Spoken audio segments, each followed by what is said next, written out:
Hoda Kotb is leaving today, sprinting with open arms toward fresh tomorrows. When I spoke with the Today and Hoda Jenna host in March for her children's book, Hope is a Rainbow, Kotb said she dreamed of moving into the wellness space. 8 months later, and 1 month after announcing her Today departure, Kotb shared a glimpse at the pivot when she and Today hosted 150 attendees for a wellness retreat at Miraval Austin Resort and Spa last weekend. When Kotb announced her exit on Today on September 26th, Savannah Guthrie congratulated her co-anchor for having the guts to start a new adventure. But on a patio at Miraval, Kotb says she didn't need to muster any courage. Weirdly, at that point, it was my only choice to me, she says. I have everything I want. I'm not risking something. I have the love of my family. I have wonderful colleagues who will be my friends forever. I have it. So I didn't feel like, what am I losing?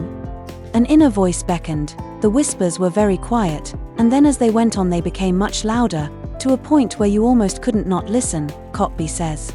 In different forms, it was saying, you're an adventurer. It was saying, you need time with your kids, Haley Joy, 7, and Hope Catherine, 5.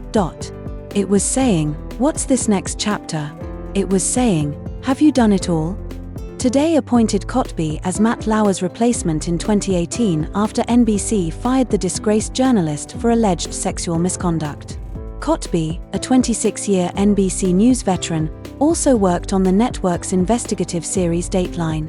Kotb and Guthrie marked the first female leading anchor duo for Today since its debut in 1952. The morning show's festivities for Kotb's 60th birthday in August solidified her decision to leave. I cried almost the whole party, mainly because I knew. She says of an acknowledgement that provided a sense of ease. It's like when you tell yourself the truth about something, your whole body relaxes, your body goes, okay. That's how I felt ever since. The love is strong, and that's why the pain is there, but I'm ready. She'll exit her daily desk duties early next year but will continue as an NBC contributor and on its Making Space podcast. Daily therapy sessions with Guthrie and late-morning co-host Jenna Bush-Hager is what Kotb will miss most. Their friendship will continue, Kotb says, but I am going to miss the intimate moments like that, which you can only have when you're vulnerable, when you're bleary-eyed, when you haven't slept and when you're sitting next to each other, and suddenly you just pour out your soul. During this time of transition, Kotb clings to a vision of herself on the other side. A tip she learned from Sarah Jakes Roberts, an author and pastor. She says you can't just jump into an abyss, Kotb explains. I'm walking my kids to school, and I'm trying something new, and I feel fulfilled, and I'm in touch with everybody who I love. It was all these ands. So I could see it.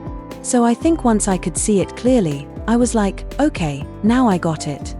Kotb's plans also include introducing a new business that will focus on giving women permission to take care of their wellness with an app and more retreats. The concept of wellness clicked for Kotb in her 50s, when she felt run down.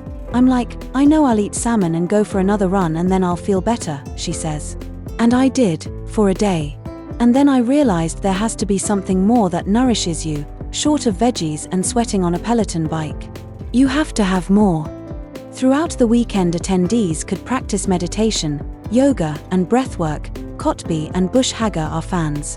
Attendees heard inspirational talks from Maria Shriver and Jamie Kern-Lima, the co-founder of IT Cosmetics, who triumphed over several naysayers and eventually sold her thriving business for $1.2 billion. Kotb wants her next chapter to be about returning the favor, she says. I've been given way more than I deserve, way more. So now it's like this is the season of giving, of helping, of mentoring, of showing, and hopefully it could make someone else's life easier. Her example of leaving at the top inspires people to say, what do I truly want? Kern-Lima says, and to embrace that they're worthy of trusting themselves, of betting on themselves, and of living the life that they feel is in alignment with their assignment.